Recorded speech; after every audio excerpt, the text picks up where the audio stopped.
नमस्कार शेतकरी मित्रांनो. आता पावसाची सुरुवात झालेली आहे. पण अल निनोमुळे शेतकरी हा संकटात सापडला आहे. पण या संकटाला न घाबरता तोंड कसं देता येईल ते आपण आजच्या व्हिडिओमध्ये बघणार आहोत. तेव्हा व्हिडिओ पूर्ण नक्की बघा. प्रशांत महासागरातील पाण्याच्या पृष्ठभागाचे तापमान जेव्हा सरासरीपेक्षा जास्त वाढते, तेव्हा त्या हवामानविषयक स्थितीला अल निनो असं म्हटलं जातं. ही एक नैसर्गिक प्रक्रिया आहे, परंतु याचा थेट परिणाम भारताच्या आणि विशेषतः महाराष्ट्राच्या मान्सूनवर होतो. अल निनो सक्रिय झाल्यामुळे समुद्रावरून येणारे मान्सूनचे वारे कमकुवत होतात, ज्यामुळे भारतात पावसाचे प्रमाण सरासरीपेक्षा कमी राहते किंवा पाऊस लांबणीवर असतो. सध्या हवामान विभागाने दिलेल्या इशाऱ्यामुळे शेतकऱ्यांमध्ये चिंतेचे वातावरण आहे. कारण यामुळे जून महिन्यातील सुरुवातीचा पाऊस रेंगाळण्याची आणि पेरण्या खोळंबण्याची शक्यता निर्माण झाली आहे. अशा परिस्थितीमध्ये शेतकऱ्यांनी अत्यंत सावधगिरी बाळगणे गरजेचे आहे.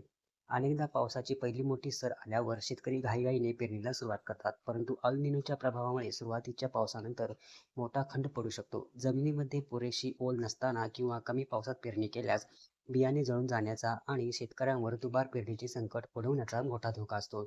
त्यामुळे जोपर्यंत शेतात किमान 3 ते 4 इंच म्हणजेच 75 ते 100 मिलीमीटर चांगला पाऊस पडत नाही, तोपर्यंत पेरणीची घाई करू नये असा सल्ला कृषी तज्ज्ञाकडून दिला जाईल. यंदाचा मान्सून अनिश्चित राहण्याचा अंदाज असल्याने शेतकऱ्यांनी आपल्या पीक पद्धतीत काही महत्त्वाचे बदल करणे फायदेशीर ठरेल.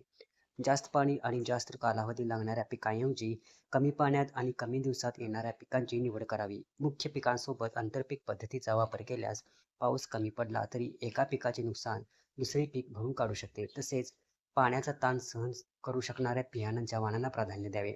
अल निनो हे केवळ दुष्काळाचे संकेत नसून ते हवामानातील अनिश्चिततेचे लक्षण आहे. त्यामुळे योग्य नियोजन, हवामान अंदाजाचा अभ्यास आणि पाण्याचा काटेकोर वापर करून आपण शेतकरी या संकटावर जो आहे तो मात करू शकतो.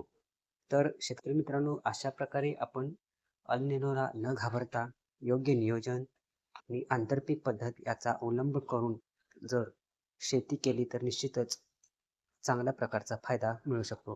तुम्हाला व्हिडिओ चांगला वाटला असेल तर व्हिडिओला लाईक करा आणि चॅनलला जर सबस्क्राईब केला नसाल तर सबस्क्राईब करा आणि ह्या व्हिडिओला इतर शेतकरी बांधवांबरोबर शेअर देखील करा. तेव्हा पुन्हा भेटू असाच एका नवीन माहितीसह पुढच्या व्हिडिओमध्ये. तोपर्यंत धन्यवाद.